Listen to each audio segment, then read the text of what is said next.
What's up, everybody? Welcome back. Powersports Productions, Justin here. Today on my 2022 Can-Am Maverick X3 DS Turbo, we are installing something I am very, very excited about.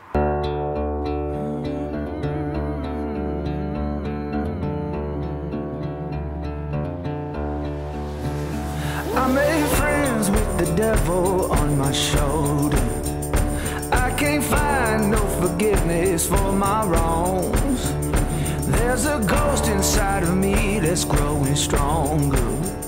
No way home when you've been lost this long. Ain't no rest for the wicked, ain't no grace for the sinner. God knows I tried.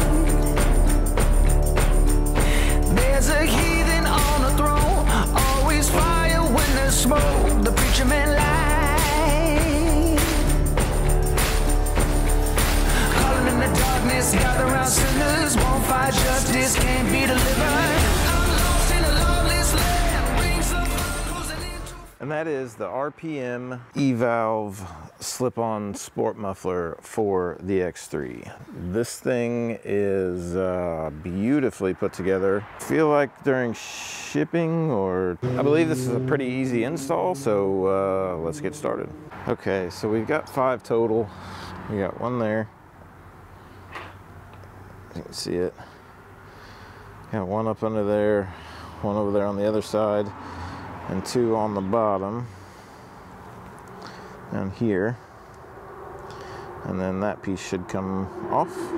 This is a T30 Torx. Center one out last.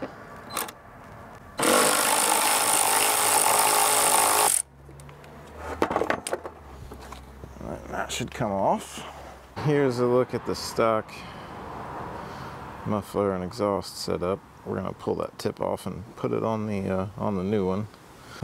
They do sell a spring tool that costs like 15 bucks to take these springs off, but I did not purchase that. So to pull those springs, some bolts down there we'll have to get off on either side, and then we'll be ready to pull this thing out of there. Okay, so I did not buy their spring tool.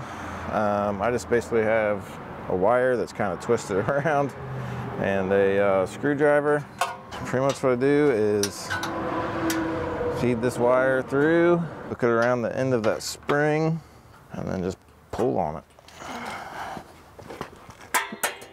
Pops it right off. Okay, so now on the bottom of both sides we got a 13mm bolt and nut that we got to take off. So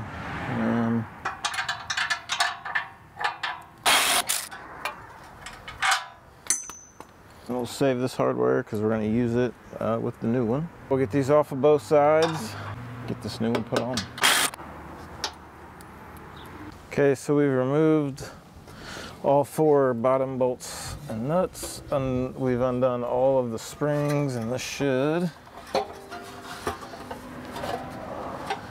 I think,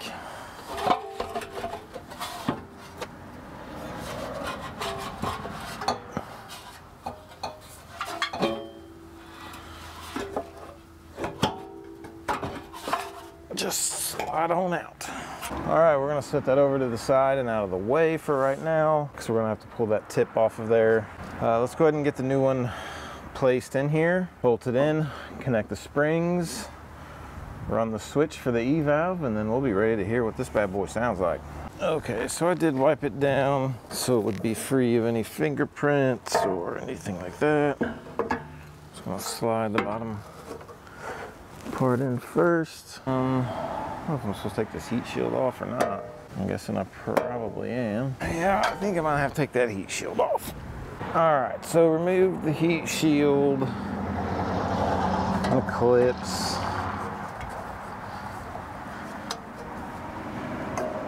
This is a very, very tight fit for sure. So I think I'm gonna have to also remove this heat shield, because trying to get it in there, you see how short it is. But we hit right there. And there's still a good, I don't know, nice little gap. So I think I'm gonna also have to remove this heat shield or cut this part here back a little bit. Maybe that's what I'll do. I'll just cut that part back a little bit. All this blood on my hands becomes an echo, like a dead man walking faster than I run. Ain't no rest. Okay, so we got the piece cut off here. We got the heat shield put back on. I've only got the top 2 screws in. We still got 2 more to put in on the bottom on both of those. But I want to make sure this fits first before I put anything anywhere permanently.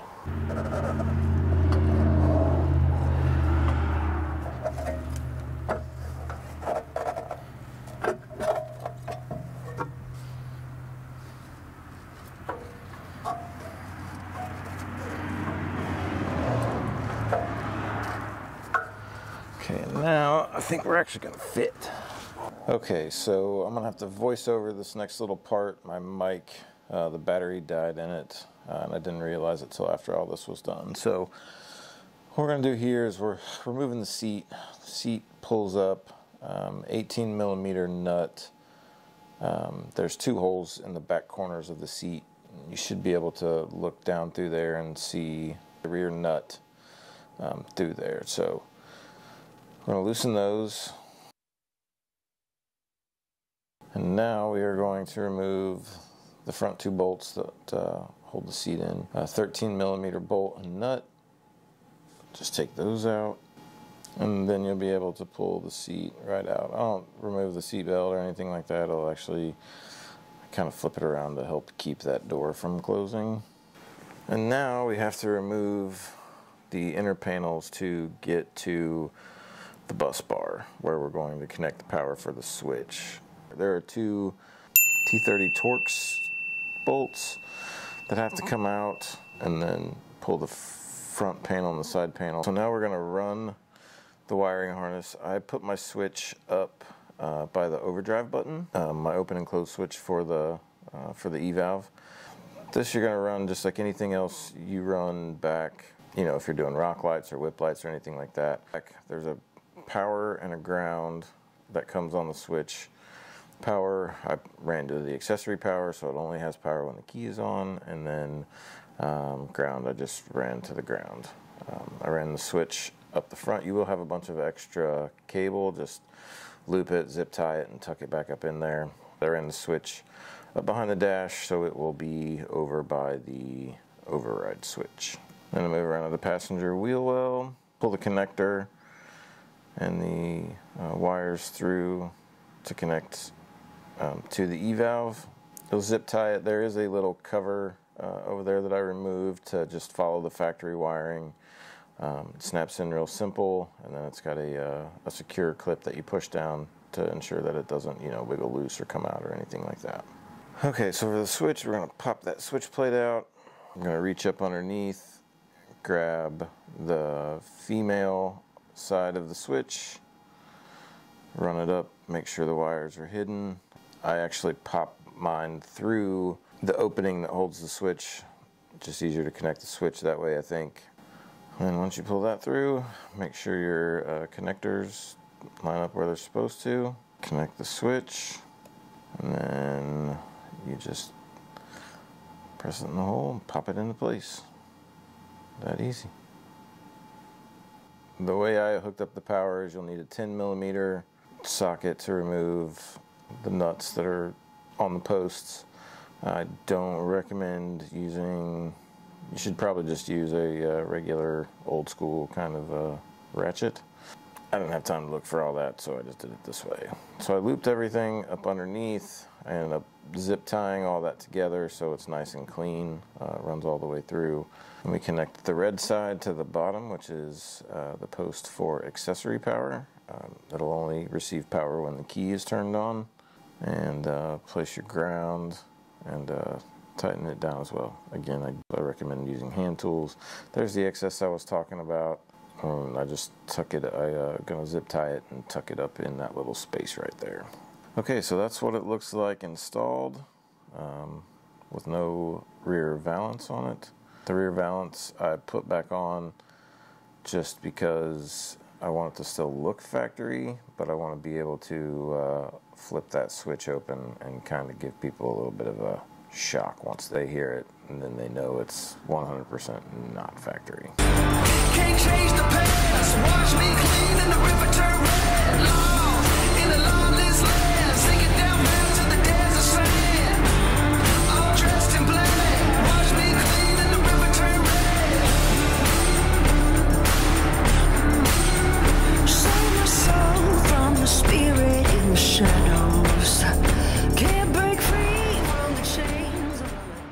All right, so there you have it, folks. The RPM electronic valve slip-on sport muffler is installed. Like I said, mine is a 2022 Can-Am, so it will fit. Put the factory exhaust tip and the spark arrestor back in, the rear valance on. I have my son Sam hop in and start it up, give us some revs with it both open and closed. And so I can stay back here with the mic and you can hear what it sounds like and hear the difference. Okay, so I'm gonna stand right here. I got the lav mic on.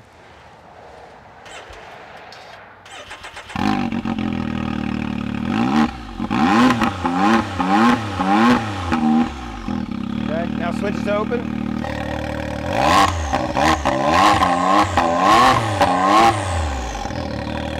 There you have it. Thank you for tuning in. If you haven't yet, please hit that subscribe button, hit the like button, bell notification. Leave me a comment down below. We're gonna do some draggy tests and some driving sound tests here in the next couple days. It's supposed to rain all day tomorrow, so it'll be later in the week. But I also have a video of my Corbin Custom Works turn signal kit install coming and some other stuff. So thank you so much, guys. I really appreciate you all. We will catch you in the next one. There's a heathen on the throne, always fire when there's smoke. The preacher man lies.